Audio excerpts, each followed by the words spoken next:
Salam jumpa pemirsa, senang sekali Nusa Tenggara Timur hari ini kembali hadir menjumpai Anda. Sejumlah informasi menarik dan teraktual dari berbagai daerah di Nusa Tenggara Timur telah kami siapkan untuk Anda. Dan mengawali perjumpaan kita, berikut kami hadirkan cuplikan berita utama. Harga beras melambung, Polres Flores Timur gencar lakukan operasi pasar. BMKG imbau masyarakat panen hujan hadapi kemarau. Pengelola pantai wisata Wulenlow naikkan tarif tiket masuk destinasi.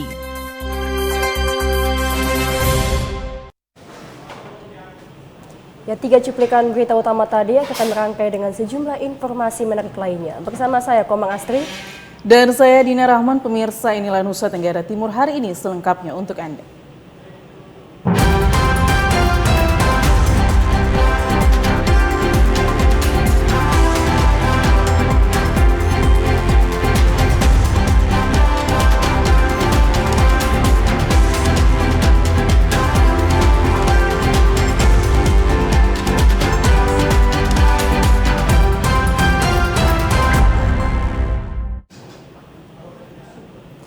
Pemirsa, kita awali informasi hari ini di Kabupaten Flores Timur. Kepolisian Resor Flores Timur terus melakukan operasi pasar untuk memastikan bahwa kenaikan harga beras tidak dimanfaatkan oleh oknum tertentu demi keuntungan pribadi. Pihak Polres akan menindak tegas sesuai hukum yang berlaku bagi pelaku penimbun yang kedapatan untuk memberikan efek jerah.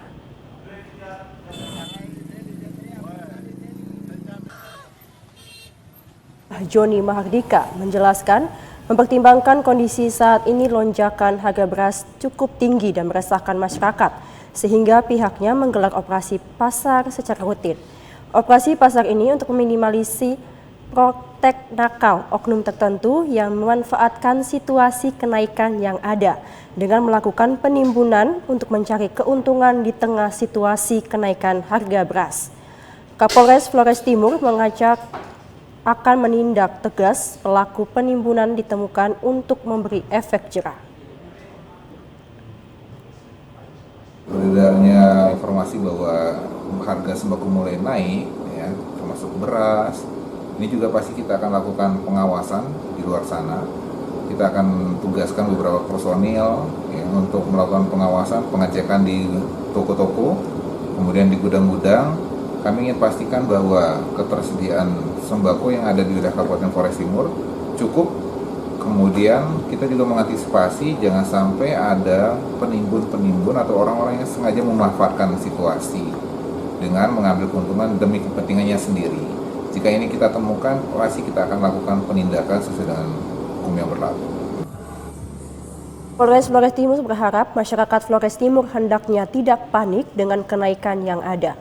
Warga juga diminta untuk senantiasa memberikan informasi kepada pihak kepolisian jika ada informasi bila ada praktek nakal yang dilakukan oknum pedagang beras dengan melakukan penimbunan demi kepentingan sendiri di atas penderitaan orang lain, agar secepatnya diambil langkah penindakan hukum. Dari Kabupaten Flores Timur, Patman Werang, TVRI NTT. Pemerintah Kabupaten Lembata bersama Bulog akan menggelar operasi pasar murah untuk menyikapi kenaikan harga bahan pokok. Kebijakan ini diambil setelah penjabat Bupati Lembata mengikuti rapat koordinasi pengendalian inflasi yang digelar Kemendagri secara daring. Penjabat Bupati Lembata Marsianus Jawa bersama jajaran Kepala OPD Teknis Lingkup Pemda Lembata mengikuti rapat koordinasi pengendalian inflasi yang digelar secara daring oleh Kementerian Dalam Negeri. Vikon yang diikuti oleh Kepala Kejaksaan Negeri Lembata Azrijal, Kepala BPS Lembata Felicia Siola, dan staf Perum Bulog Lembata ini digelar di ruang rapat Bupati Lembata Kota Luoleba pada Rabu 18 Februari 2023. Marsianus usai mengikuti rapat koordinasi ini menjelaskan, pemerintah Kabupaten Lembata segera mengambil langkah pengendalian inflasi sesuai arahan Mendagri Tito Karnavian. Salah satu upaya yang ditempuh adalah menggelar operasi pasar murah, terutama beras yang mengalami kenaikan harga yang cukup signifikan. Selain beras, Kementerian Pertanian juga merilis komoditas pangan lain yang mengalami kenaikan harga, yakni cabai dan bawang merah. Untuk komoditas pangan ini, Marsianus mendorong ASN menjadi contoh yang baik bagi masyarakat untuk menanam di kebun pekarangan. Dia menjelaskan tanah lembata yang subur harusnya bisa dimanfaatkan masyarakat untuk mengurangi ketergantungan pada pasokan bahan makanan dari luar daerah. Jadi besok operasi pasar akan dipersiapkan bersama dengan Bulog. Ada beras yang sudah disiapkan. Yang kedua, beberapa hal yang mesti kita lakukan akan saya arahkan dalam minggu ini mereka segera tidak lanjut sesuai arahan Bapak Menteri. Nah, selama ini terjadi di Lembata ini, pada daerah kita sangat subur. Kenapa Lombok harus dari luar? Tomat dari luar, sayur dari luar. Pada daerah ini kita butuh sosialisasi supaya masyarakat itu bisa menanam hal-hal ini. Subur daerah kita, hanya mungkin faktor kemalasan. Oleh karena itu saya akan minta semua pimpinan perangkat daerah, semua ASN itu belajar memberi contoh kepada masyarakat. Sementara itu, Perum Bulog kantor cabang Larantuka menyiapkan 720 ton beras di gudang Lembata untuk operasi pasar murah pengendalian inflasi. Dari 720 ton beras ini, sebanyak 120 ton telah tersedia di gudang Bulog Lembata. Sedangkan 600 ton lainnya dari Jawa Timur yang akan tiba pada awal Februari 2023. Andri Atagoran, TVRI NTT. Pemirsa, puluhan warga asal Desa Kamanasa, Kabupaten Malaka menyegel kantor Dinas Pemberdayaan Masyarakat dan Desa (PMD) Kabupaten Malaka. Aksi penyegelan ini buntut ketidakpuasan hasil Pilkades serentak yang berlangsung pada tanggal 9 Desember 2022 silam. Lantaran tidak puas dengan proses pemilihan kepala desa serentak Pilkades pada tanggal 9 Desember 2022, warga Desa Kamanasa kemudian mendatangi kantor Dinas Pemberdayaan Masyarakat dan Desa (PMD) Kabupaten Malaka dan menyegel kantor. Aksi ini dilakukan puluhan pendukung dari 4 orang calon kepala desa yang kalah dalam Pilkades serentak tahun 2022 lalu. Mereka mengaku proses Pilkades serentak di Desa Kamanasa tidak demokratis dan diduga tidak melalui tahapan yang benar. Karena itu mereka menuntut untuk membuka kembali kotak suara. Atas permintaan tersebut, Kepala Dinas PMD melimpahkan wewenang kepada Badan Pemusyawaratan Desa BPD untuk melakukan konsolidasi bersama warga demi membuka kotak suara. Namun selang beberapa hari kemudian, pihak Dinas PMD melakukan pembatalan lagi dengan memutuskan untuk tidak membuka kotak suara. Pembatalan itu memicu warga Desa Kamanasa mendatangi kantor Dinas PMD dan melakukan penyegelan kantor. Untuk segel ini kita menunggu kepastian dulu dari Pak Kepala Dinas karena dia harus mempertanggungjawabkan pembatalan pembukaan kotak suara karena menurut kami Kepala Dinas tidak berdasarkan perbu. Sementara itu, Ketua BPD Osorio Gonzales mengatakan warga sudah mendatangi kantor Dinas PMD untuk melakukan pembukaan kotak suara.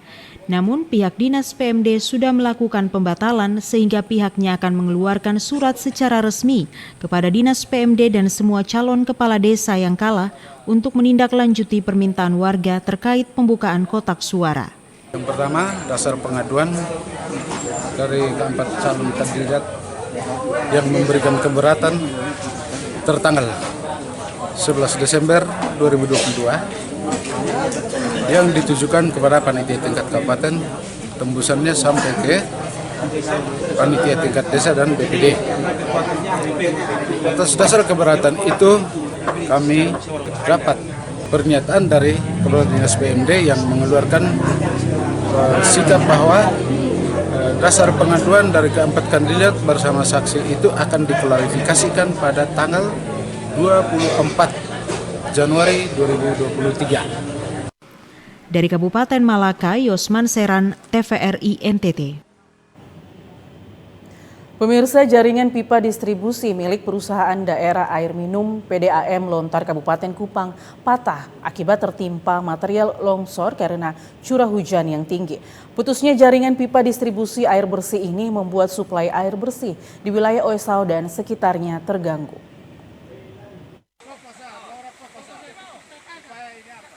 Jaringan perpipaan yang patah akibat tertimpa longsor terjadi di Kali Kuanheum, Kecamatan Amabi, Oeveto. Sekitar puluhan meter jaringan perpipaan yang patah dan tertimbun longsor. Tim PDAM Kupang kemudian langsung turun dan memperbaiki jaringan pipa agar pelayanan kembali normal. Kepala Subtransmisi dan Distribusi PDAM Kupang, Yani Koso, menjelaskan pipa yang patah ada di beberapa titik karena longsor akibat tanah yang tidak stabil. Bagian pipa yang patah saat ini sedang dilas dan selanjutnya akan dipasang kembali. Distribusi Anamdim yang daerah pelayanan ke Oesau yang putus akibat longsor, sehingga pipa tertanam di dalam kali. Jadi saya harus bentuk tim kerja untuk datang menyelesaikan pekerjaan ini, sehingga pelayanan ke konsumen daerah Oesau tetap terlaksanakan. Ada sekitar 5 patahan. Eli Nome selaku koordinator pelayanan Oesau menambahkan patahan jaringan pipa di lokasi ini sudah terjadi beberapa kali dan berada pada medan yang sulit, sedikitnya sudah 3 kali. Melihat kondisi medan yang sangat berat, pihaknya berharap ke depan perlu dikaji kembali agar pemasangan jaringan pipa kembali lebih aman. Dari Kabupaten Kupang, Max Foni, TVRI NTT. Ya, masih dari Kabupaten Kupang, pemirsa, Dewan Perwakilan Rakyat Daerah Kabupaten Kupang meminta Dinas PUPR dan BPBD Kabupaten Kupang untuk mempercepat penanganan bendungan yang jebol. Apalagi saat ini petani sedang menanam sehingga membutuhkan pasokan air untuk mengairi lahan persawahan mereka. Jika tidak segera ditangani, dikhawatirkan para petani akan gagal tanam yang berdampak pada gagal panen karena kekurangan pasokan air. Saat ini petani sedang menanam dan sangat membutuhkan air. Jika tarik ulur maka petani akan mengalami gagal tanam. Ketua Komisi 3 DPRD Kabupaten Kupang, Desi Balovoe, menegaskan beberapa hari ini Kabupaten Kupang selalu dilanda bencana karena curah hujan yang cukup tinggi. Intensitas hujan yang tinggi membuat beberapa bendungan jebol seperti bendungan yang ada di Desa Pukdale. Untuk itu, pihaknya terus mendorong pemerintah untuk mempercepat penanganan terhadap bendungan yang jebol. Perlu kolaborasi dengan seluruh stakeholder terkait agar proses pengerjaan lebih cepat.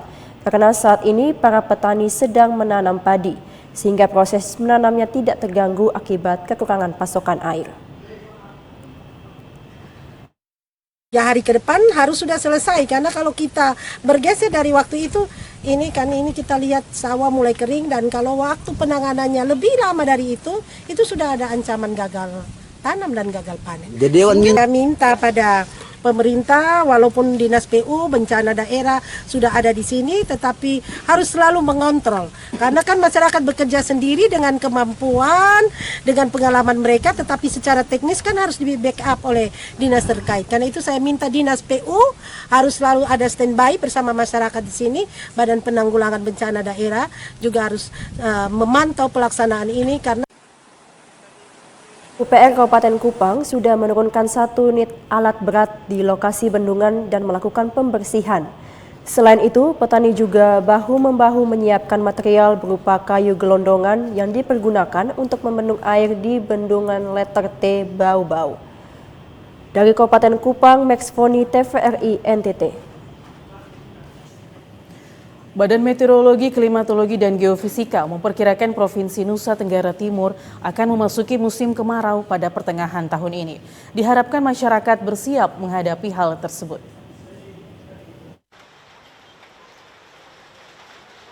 Badan Meteorologi, Klimatologi, dan Geofisika memperkirakan Provinsi Nusa Tenggara Timur akan memasuki musim kemarau pada pertengahan tahun ini. Diharapkan masyarakat siap menghadapi hal tersebut. Meskipun saat ini curah hujan masih cukup tinggi dan terjadi hampir setiap hari, namun kondisi ini diperkirakan hanya akan terjadi hingga bulan Mei nanti. Untuk bulan Juni hingga September, NTT akan memasuki musim kemarau normal sehingga berdampak ke iklim yang cenderung kering, di mana untuk 3 tahun terakhir yang terjadi adalah musim kemarau basah. Hal ini dipengaruhi oleh fenomena El Nino lemah. Dan ada kemungkinan atau peluang 50% kita akan masuk ke El Nino lemah.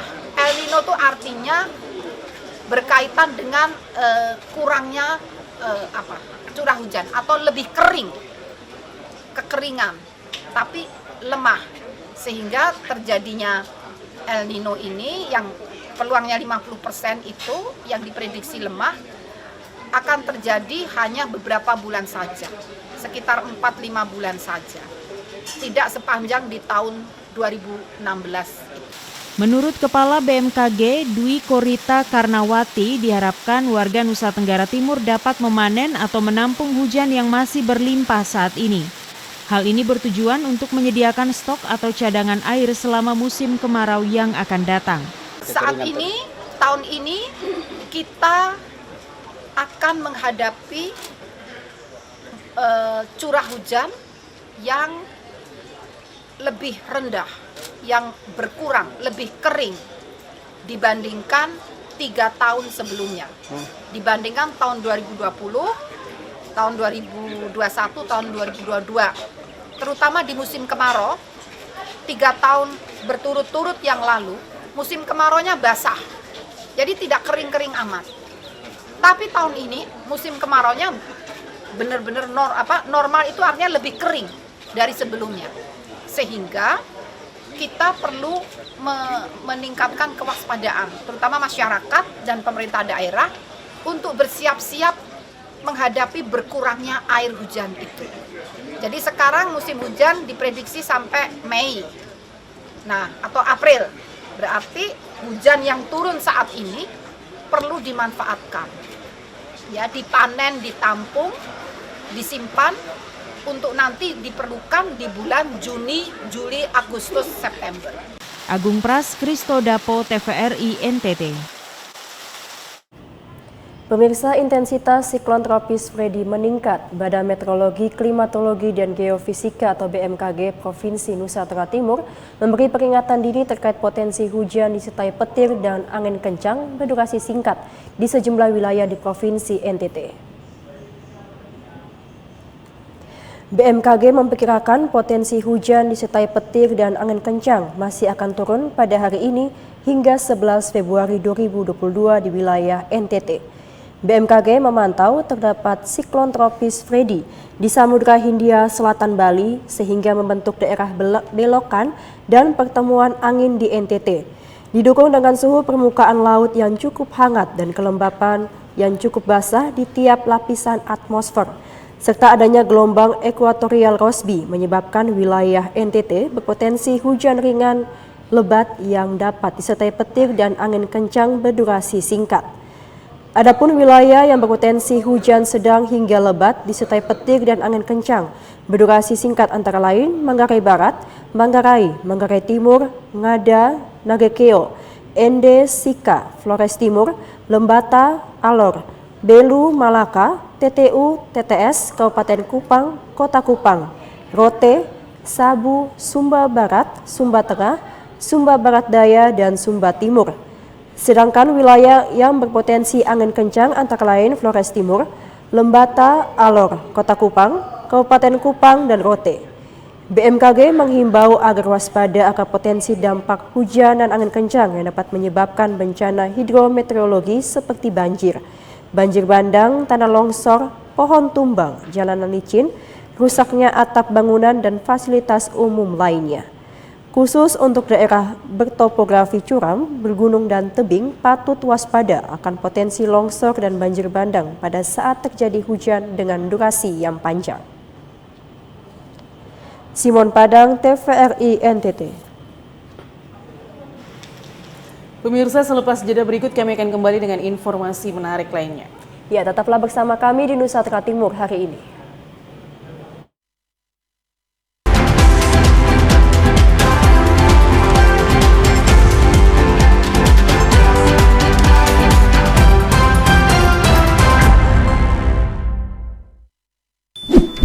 Yuk nonton siaran televisi digital. Bagaimana ya cara menangkap siaran televisi digital? Pertama, pastikan di daerah Anda sudah ada sinyal siaran televisi digital.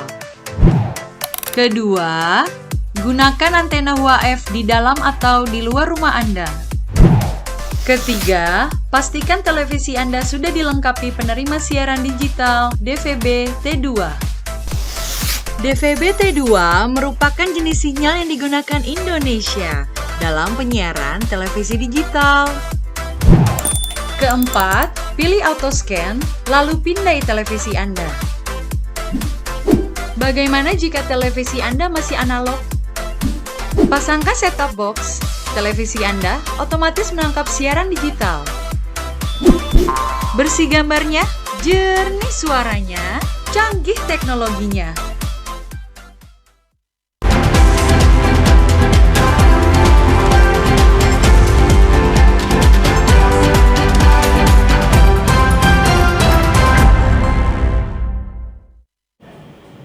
Terima kasih Anda masih menyaksikan Nusa Tengah Timur hari ini. Pemirsa, kita beralih ke berita selanjutnya. Setelah melakukan fogging pertama di sekolah SMP dan SMA Kasih Karunia, Dinas Kesehatan kembali melakukan fogging kedua di sekolah untuk memutuskan rantai penularan DBD. Kendati demikian, fogging bukan solusi untuk menyelesaikan masalah DBD. Karena memang demam berdarah hanya bisa diselesaikan melalui kebiasaan hidup bersih dan sehat. Fogging kembali dilakukan di SMP dan SMA Kasih Karunia setelah 1 minggu sebelumnya petugas melakukan fogging di sekolah ini. Fogging tidak saja dilakukan di sekolah tetapi juga di pemukiman warga sekitar hingga jarak 100 meter dari sekolah. Kabid P2P Dinas Kesehatan Kabupaten Kupang, Kujilita Riwukaho mengatakan, kendati kasus DBD di Kabupaten Kupang untuk tahun 2023 baru tercatat sebanyak 6 kasus, namun Dinas Kesehatan Kabupaten Kupang terus melakukan penanganan. Fogging sudah dilakukan di beberapa tempat di Kabupaten Kupang untuk memastikan nyamuk dewasa yang sudah terkontaminasi mati. Kendati demikian, fogging bukanlah solusi untuk menyelesaikan masalah DBD. Karena memang demam berdarah dengue hanya bisa diselesaikan melalui kebiasaan hidup bersih dan sehat. Untuk itu, ia meminta semua stakeholder di desa untuk menggerakkan masyarakat untuk membiasakan diri hidup bersih dengan menjaga kebersihan rumah dan lingkungan sekitar, sehingga bisa terhindar dari DBD. Kujilita berharap masyarakat tidak lagi tergantung dengan fogging, tetapi merubah pola hidup bersih dengan menerapkan 3M+, yakni menguras tempat-tempat penampungan air, menutup rapat semua tempat penampungan air, memanfaatkan kembali limbah barang bekas yang bernilai ekonomis. Dari Kabupaten Kupang, Chris Poto, TVRI NTT. Pemirsa, Wakil Bupati Kabupaten Kupang mengatakan kolaborasi lintas sektor yang dibangun selama bulan operasi penimbangan bulan Februari 2023 diyakini mampu menghasilkan data stunting yang akurat. Selain itu, dengan adanya kerjasama lintas sektor, Wakil Bupati optimis setelah bulan operasi penimbangan, angka stunting di Kabupaten Kupang mengalami penurunan yang signifikan. Beginilah suasana bulan operasi penimbangan di Posyandu Semangka, Desa Noel Baki, Kecamatan Kupang Tengah. Semua SKPD dan stakeholder terkait hadir melihat dari dekat operasi penimbangan. Nampak tenaga kesehatan dari Puskesmas Tarus dan kader di Posyandu Semangka menyediakan 7 meja pelayanan bagi 124 anak bayi balita. Ketua Tim Percepatan Penanganan Stunting atau TP2SS yang juga Wakil Bupati Kupang mengapresiasi operasi penimbangan yang melibatkan berbagai stakeholder dan lintas sektor. Wakil Bupati Jerry mengatakan kolaborasi lintas sektor yang dibangun selama bulan operasi penimbangan kali ini diyakini mampu menghasilkan data stunting yang akurat dan pasti akan menunjukkan penurunan yang signifikan. Jika sebelumnya tidak ada kerja-kerja kolaboratif dan berjalan sendiri-sendiri, tetapi berbeda dengan bulan penimbangan kali ini, semua lintas sektor langsung turun dan melihat dari dekat proses operasi penimbangan, bahkan terlibat langsung dan memberikan dukungan agar semua proses bisa berjalan dengan benar. Kolaborasi kerjasama ini luar biasa dan juga semua kapus-kapus dan juga pusat istimewa juga kader-kader di Posyandu. Karena saya lihat bulan timbang dan ukur kali ini, Februari ini 2023 ini sangat luar biasa. Begitu antusiasnya masyarakat dan begitu rapinya para nakes dan juga BKKBN yang kita berkolaborasi sama-sama ada di lapangan. Sehingga hari ini kita ada di Posyandu Semangka di Desa Noel Baki, ini kurang lebih 100 sekian anak-anak yang dibawa dan ibu-ibu antusias sekali. Untuk diketahui bahwa jumlah anak bayi dan balita di Kecamatan Kupang Tengah sebanyak 3.605 orang dan pada bulan operasi timbang ini tenaga kesehatan dari Puskesmas Tarus melakukan operasi penimbangan di 55 posyandu yang tersebar di desa kelurahan di Kecamatan Kupang Tengah. Dari Kabupaten Kupang, Kris Poto, TVRI NTT. Kepala Sekolah Dasar Impres Blawuk, Desa Nebe, Kecamatan Talibura, Kabupaten Sika, meminta pemerintah Kabupaten Sika untuk membangun jembatan di Kali Naga Gete. Pembangunan jembatan di kali ini dinilai mendesak karena jika terjadi hujan yang lebat menyebabkan banjir. Puluhan siswa dari Dusun Wailoke di Desa Bau Kremot dan Dusun Muding di Desa Watu Omok tidak bisa menyeberangi kali untuk mengikuti kegiatan belajar mengajar di sekolah.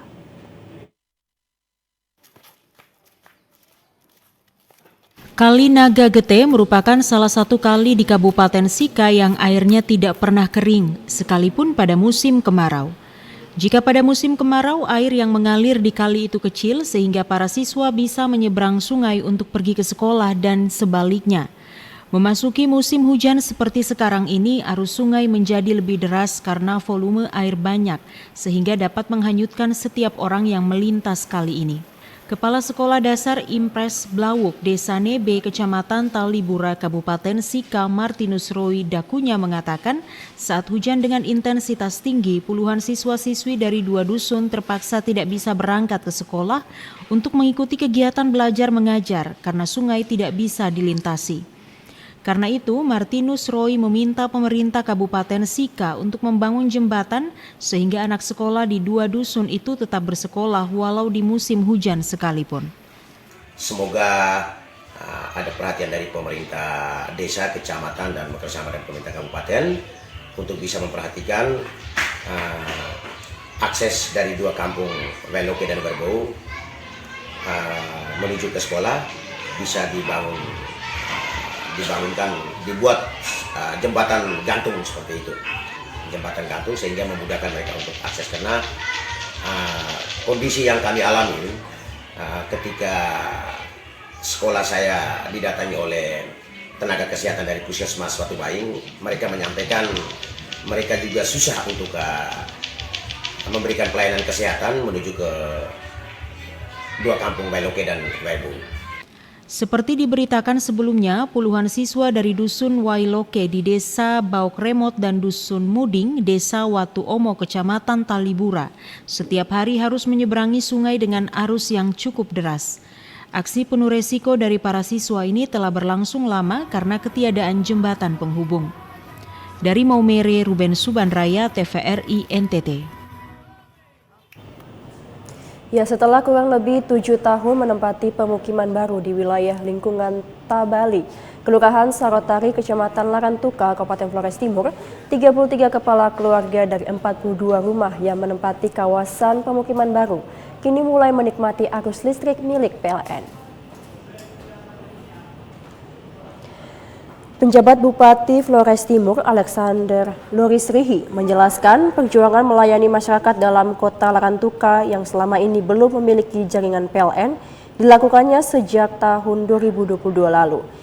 Setelah melewati perjuangan panjang dan terkena lelah, akhirnya 33 kepala keluarga dari 42 kepala keluarga yang menempati pemukiman baru Tapo Bali, Kelurahan Sarotari, Kecamatan Larantuka, akhirnya boleh menikmati layanan listrik PLN. Sementara sejumlah desa terpencil baik di Adonara, wilayah Tanjung Bunga maupun Kecamatan Demon Pagong, penjabat Bupati Flores Timur menjelaskan terus melakukan komunikasi dengan pihak terkait sehingga warga yang belum teraliri listrik secepatnya dapat terlayani. Karena pemerintah hadir untuk menjembatani dan menjawab semua kebutuhan dasar rakyat, baik infrastruktur jalan, air bersih, dan listrik menjadi prioritas dan perhatian pemerintah. Ini merupakan upaya bersama pemerintah daerah, pemerintah pusat, dan juga dari PLN. Kita terus berkoordinasi dan ini hasil koordinasi sejak tahun lalu. Tahun lalu juga kami telah mengkoordinasikan ada beberapa tempat di wilayah Flores Timur ini yang membutuhkan listrik dan surat menyurat sudah. Informasi sementara untuk yang Sagu Aran dan Leo Moko tahun ini kerja. Saya sudah minta kepada Kepala PLN di Adonara, Pak Priyo, untuk menyelesaikannya dalam awal tahun ini. Sementara itu, Cecilia Day, warga Tabali, menuturkan kerinduan untuk menikmati listrik 24 jam akhirnya terjawab sudah. Dengan peresmian ini, dirinya merasa senang dan gembira atas perjuangan dan dukungan Pemda Flotim, sehingga ketika malam hari mereka tidak lagi menggunakan pelita sebagai penerangan utamanya. Dari Kabupaten Flores Timur, Patman Werang, TVRI NTT. Dinas Pekerjaan Umum dan Penataan Ruang Kabupaten Lembata telah mengusulkan pembangunan 5 ruas jalan di Lembata menggunakan dana instruksi Presiden. Usulan ini disetujui Kementerian PUPR pada tahun 2023. Kementerian Pekerjaan Umum dan Perumahan Rakyat atau PUPR telah mengalokasikan anggaran sejumlah 103 miliar rupiah untuk pembangunan 5 ruas jalan di Kabupaten Lembata pada tahun 2023. 5 ruas jalan tersebut yakni Simpang Peni Kenek Atawai Bela Baja, Simpang Waikomo Belo Batang Wulandoni, Ruas Tapobaran Nila Napo Bean Tobotani, Ruas Jalan Beni Hading Bean, dan Ruas Wato Kobu Labanobol Pau Bokol. Kepala Dinas Pekerjaan Umum dan Penataan Ruang Kabupaten Lembata, Alois Mulikedang mengatakan, 5 ruas jalan ini telah diusulkan pada tahun 2022 lalu dan dianggarkan menggunakan dana instruksi Presiden untuk prioritas percepatan pembangunan jalan daerah tahun anggaran 2023. Alois menjelaskan, karena telah disetujui, prioritas ruas jalan yang dibangun ini tidak akan digeser atau dipindahkan. Menurutnya, untuk ruas jalan lain yang belum tersentuh, masih bisa dibangun dengan pos anggaran lain seperti dana alokasi khusus penugasan. Kabupaten Lembata ya sebesar itu 103 miliar. Itu 2023 ya Bang? 2023. Dan usulan ini kita sudah usulkan dari tahun 2022. Tapi sudah disetujui belum? Sudah di-approve belum? Jadi untuk terkait dengan lokasi itu sesuai dengan usulan tahun 2022 itu. Artinya kan 5 ruas ini sudah tidak bisa bergeser lagi.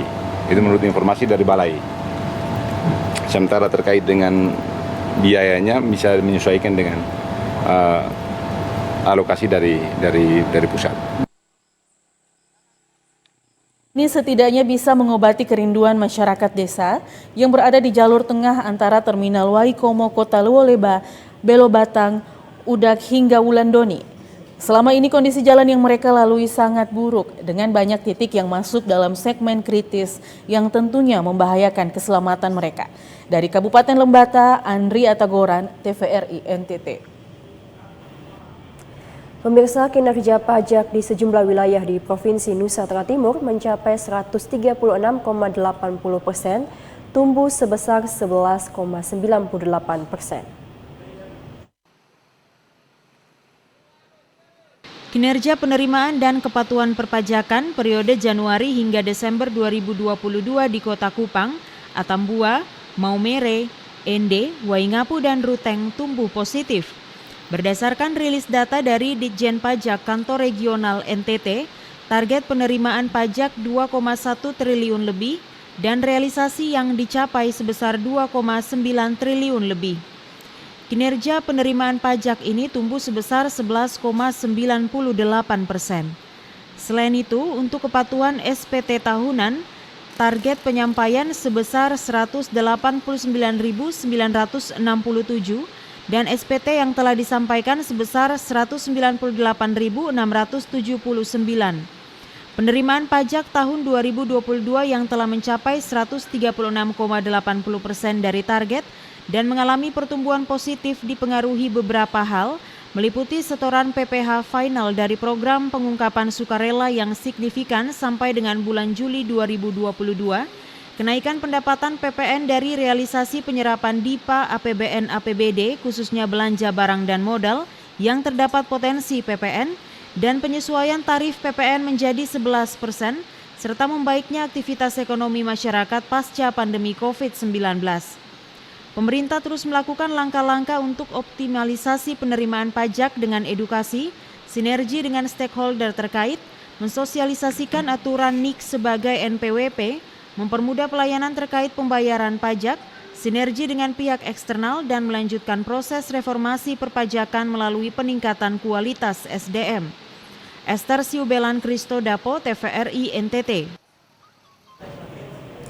Pemirsa, informasi lainnya akan kami hadirkan usai jeda berikut. Untuk itu tetaplah bersama kami.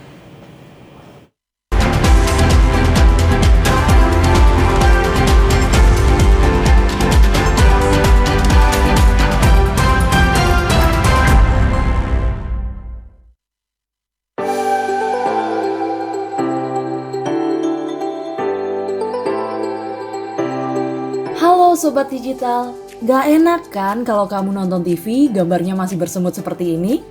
Tambahkan set-top box di perangkat analog kamu untuk menonton siaran TV digital. Beli set-top box bisa di toko online atau di marketplace. Bisa juga beli di toko elektronik sekitar tempat tinggal kamu. Cara pemasangan set-top box agar perangkat analog kamu dapat menangkap siaran TV digital berikut caranya.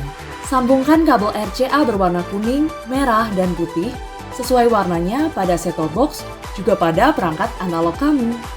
Sambungkan juga kabel antena UHF kamu ke set-top box. Lalu sambung kabel power set-top box pada sumber listrik. Nyalakan set-top box menggunakan remote. Pilih menu AV pada perangkat analog kamu. Saat muncul menu panduan instalasi, pilih channel search atau pencarian siaran. Tunggu prosesnya sampai selesai ya. Dan kamu sudah siap menyaksikan siaran televisi digital. Dan gratis tanpa berlangganan.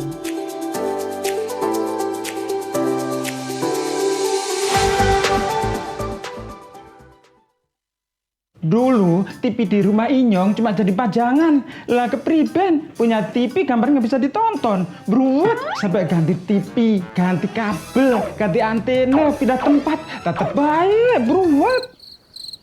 Maring sekarang sejak Inyong pakai TV digital, di rumah Inyong jadi rame terus. Gambar TV nggak semutan, suara jernih, celing. Pasangnya gampang, nggak pakai ribet. Ayo pakai TV digital aja, kelalen pasti celing.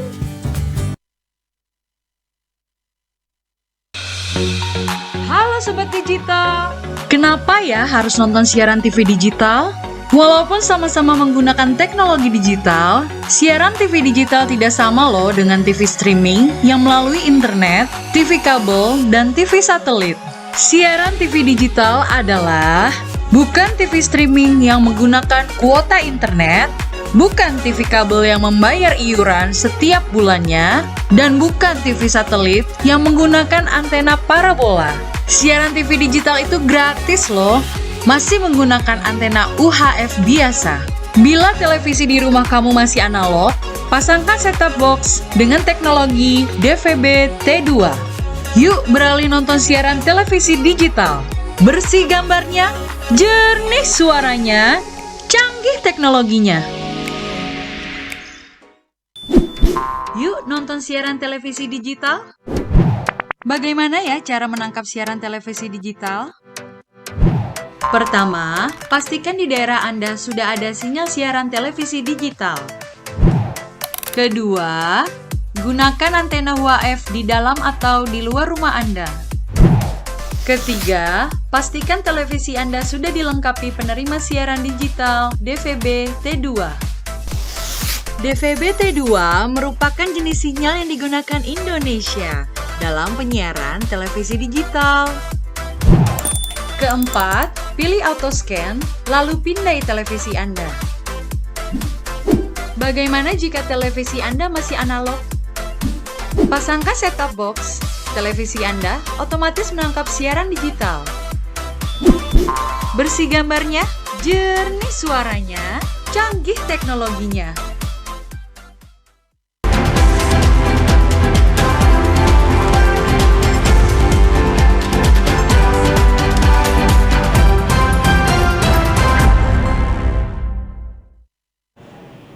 Terima kasih Anda masih menyaksikan Nusantara Timur hari ini.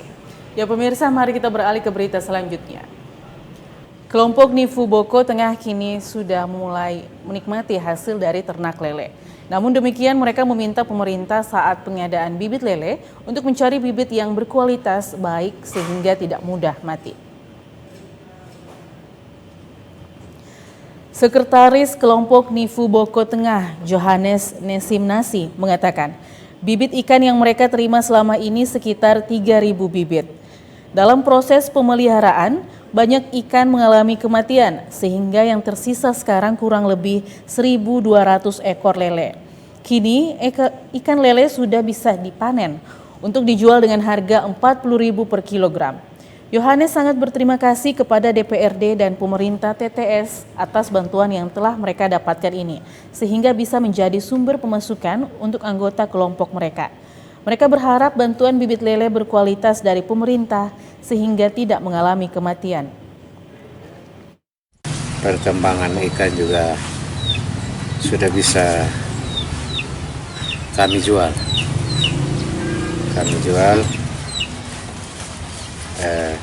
Bahkan pada waktu mendapat bibit kami piara selama 1 bulan. Kami adakan seleksi yang besar kita taruh di satu kolam, yang sedang taruh di satu kolam, dan yang kecil taruh di satu kolam. Sekretaris kelompok Johannes Nesimnasi mengatakan setelah 2 bulan lebih memelihara ikan lele, kini mereka sudah bisa menjual hasilnya. Dari Kabupaten Timor Tengah Selatan, Ambugala Mawuran, TVRI NTT. Pemirsa, untuk membantu petani dalam mendapatkan pupuk yang berkualitas dan mencegah terjadinya kelangkaan pupuk di awal musim tanam, Stiper Flores Bajawa mengembangkan pupuk organik agar tanaman pertanian bisa tumbuh subur dengan hasil produksi yang melimpah guna menaikkan taraf hidup petani di Kabupaten Ngada. Petani di Kabupaten Ngada kini bisa bernapas lega dengan hadirnya pupuk organik cair yang sedang diuji cobakan oleh Sekolah Tinggi Ilmu Pertanian Flores Bajawa untuk menjawab kelangkaan pupuk yang sering terjadi dan sangat merugikan petani akibat tingkat kesuburan tanaman yang rendah, serta sering diserang hama penyakit dan berdampak buruk terhadap penghasilan petani itu sendiri. Kehadiran pupuk organik cair Bowuli Subur Makmur sangat berdampak positif terhadap tanaman padi yang ada di Desa Pape, Kecamatan Bajawa dengan menunjukkan perkembangan tanaman sesuai harapan petani dan optimis jika hasil produksi akan melimpah dan tahan terhadap serangan hama penyakit. Rovinus Ruba, salah seorang petani Desa Pape yang telah menggunakan pupuk organik cair menuturkan bahwa saat ini tanaman padinya dalam kondisi terbaik setelah menggunakan pupuk organik cair yang dikembangkan oleh pihak Stiper Flores Bajawa. Oh, dia lebih subur, anaknya lebih besar, lebih banyak, daunnya melebar, tahan penyakit. Kalau perawatannya sendiri lebih sulit atau lebih gampang? Lebih gampang dibandingkan dengan pupuk lain. Kalau pupuk lain kita mesti beli lagi obat kena hama terus. Kalau ini tidak, dia tahan penyakit. Ya, Bapak merasa nyaman menggunakan pupuk ini? Nyaman. Harapan Bapak seperti apa? Harapan saya supaya dia hasil lebih memuaskan.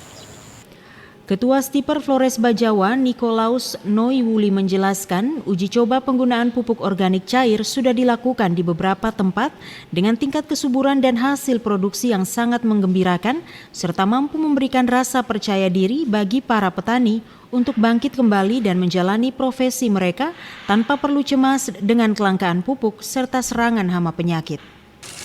Terapkan atau uji coba dengan menggunakan pupuk organik cair, non pupuk kimia. Ini ada beberapa jenis, yaitu ada dekomposer, kemudian ada nutrisi, lalu ada ZPT.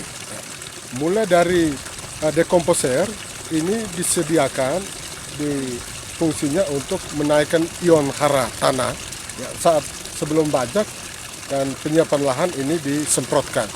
Bibit persemaian itu menggunakan juga satu produk namanya ZPT, ZPT hormon. Ini akan sangat baik, kualitas bibit dan juga tingkat pertumbuhannya itu lebih cepat. Pengembangan pupuk organik cair dengan memanfaatkan potensi lokal serta ramah lingkungan diharapkan mampu mencukupi kebutuhan petani akan pupuk dengan harga terjangkau dan mudah diperoleh demi perbaikan dan peningkatan ekonomi masyarakat petani. Dari Kabupaten Ngada, Lexi Nunu, TVRI NTT. Satuan Reskrim Polres Flores Timur terus melakukan pendalaman terhadap kasus aborsi yang diduga dilakukan oleh seorang anak gadis akibat hubungan gelap. Pelaku diancam dengan Undang-Undang Kesehatan Pasal 75 Ayat 2 dengan ancaman pidana penjara paling lama 10 tahun dan denda paling banyak 1 miliar rupiah. Kasat Reskrim Polres Flores Timur, Ibtu Lazarus Martinus Ahaplaa, menjelaskan terkuaknya kasus dugaan aborsi ini yang dilakukan oleh pelaku di Kelurahan Amagarapati, Kecamatan Larantuka, Kabupaten Flores Timur. Atas laporan warga ini, pihaknya langsung menerjunkan anggota Buser untuk melakukan investigasi. Dari hasil olah di lapangan ternyata benar dan pelaku langsung diamankan. Hanya karena pertimbangan kesehatan, pelaku pun terpaksa dilarikan ke Rumah Sakit Umum Daerah Dr. Hendrikus Fernandes Larantuka untuk mendapatkan perawatan pasca persalinan. Selain itu, Reskrim melakukan pendalaman kasus ini sehingga dapat diketahui para pihak yang turut serta dalam aksi aborsi. Informasi benar sehingga langsung paginya diarahkan dugaan pelaku ini yang melakukan aborsi dibawa ke Polres, kemudian diinterogasi tentang kebenaran informasi dimaksud. Prosesnya masih dalam lidik, tetapi dalam beberapa waktu ke depan mungkin kami akan laksanakan penyidikan setelah menaikkan status. Dan mungkin sekitar minggu depan kami akan laksanakan pembongkaran kubur untuk pemeriksaan terhadap janin yang dikubur di depan rumah terduga. Kasat Reskrim Polres Flores Timur pun menegaskan, dalam waktu dekat kasus ini akan dinaikkan ke tingkat penyidikan dan penetapan tersangka. Pelaku diancam dengan Undang-Undang Kesehatan Pasal 75 Ayat 2 dengan ancaman pidana penjara paling lama 10 tahun dan denda paling banyak 1 miliar rupiah.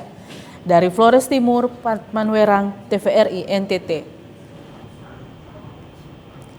Pemirsa, PT Saudi Patria Wisata Cabang Kupang melepas sebanyak 24 jemaah umroh asal Nusa Tenggara Timur.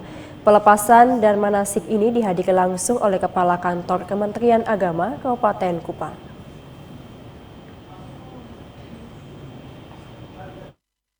PT Saudi Patria Wisata Cabang NTT melaksanakan pelepasan dan manasik bagi jemaah umroh asal Nusa Tenggara Timur. Sebanyak 54 jemaah umroh merupakan jemaah yang berasal dari seluruh NTT. Pelepasan dan manasik tersebut dihadiri langsung oleh Kepala Kantor Kementerian Agama Kabupaten Kupang. Rencananya, para jemaah umroh tersebut akan berada selama 13 hari di Tanah Suci. Kepada TVRI, Kepala Kantor Kementerian Agama Kabupaten Kupang, Saturlino Korea berharap para jemaah umroh yang berkesempatan berangkat ke Tanah Suci kali ini dapat melaksanakan ibadah dengan sungguh-sungguh serta dapat memberi manfaat dan teladan baik bagi masyarakat. Setelah menunaikan ibadah umroh, ya ada perubahan perilaku dan mereka menjadi teladan bagi masyarakat Nusa Tenggara Timur, ya, di mana mereka berada. Ya, tentu berangkat ke sana ya terjadi peningkatan dalam hal iman. Iman itu tidak hanya sebagai verbal, tetapi dalam tindakan. Sementara itu, pimpinan PT Saudi Patria Wisata Cabang NTT, Haji Mansur MS mengatakan, PT Saudi Patria Wisata merupakan agen resmi perjalanan umroh dan ibadah haji yang sudah terdaftar pada kantor wilayah Kementerian Agama.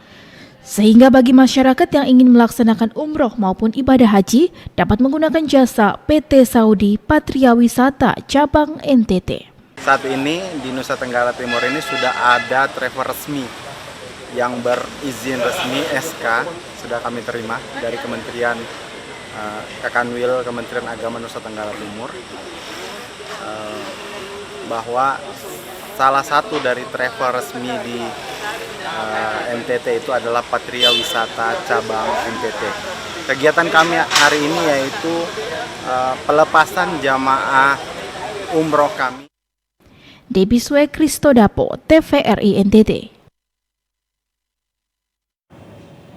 Pemirsa, pengelola pantai wisata Wulen Luo telah menaikkan harga tiket masuk destinasi ini. Meski demikian, warga menghendaki agar kenaikan harga tiket masuk ini harus disertai fasilitas yang memadai.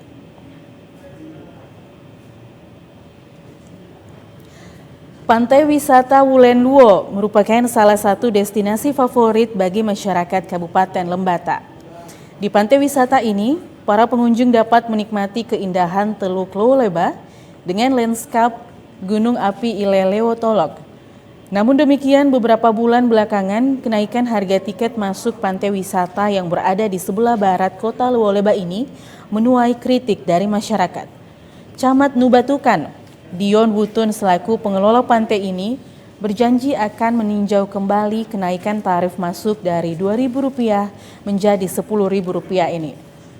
Kenaikan harga tiket masuk ini menyebabkan penurunan tingkat kunjungan wisatawan yang tentunya berdampak pada penjualan para penjual yang berada di lokasi. Frans Lengari, tokoh masyarakat Kabupaten Lembata mengatakan, Pemda Lembata boleh saja menaikkan tarif masuk sesuai regulasi yang tertuang dalam peraturan daerah. Namun menurutnya, kenaikan tarif ini harus disertai dengan penataan fasilitas wisata agar pengunjung tidak merasa dirugikan jika masuk ke pantai wisata Wulen Luo. Dia mencontohkan beberapa fasilitas seperti wahana bermain air yang digratiskan bagi pengunjung bisa mengurai polemik ini. Kalau tidak ada apa-apa, tidak ada jasa yang disiapkan oleh Pemda di dalam, ya Pemda tidak punya hak untuk menarik tiket masuk itu, uang dana tiket masuk.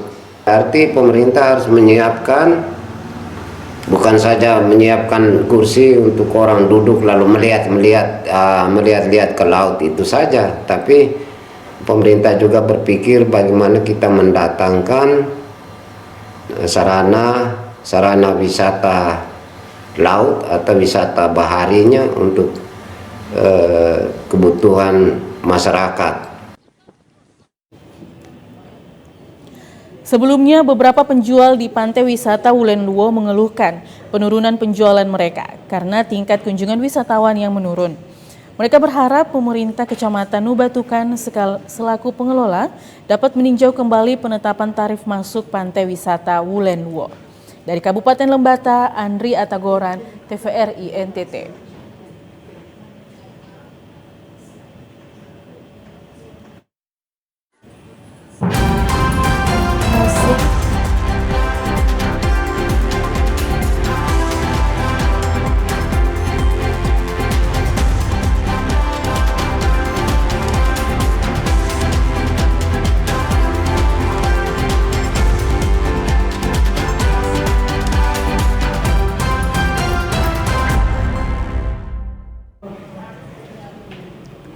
Pemirsa, informasi terkait wisata Pantai Wulen Luo sekaligus mengakhiri perjumpaan kita.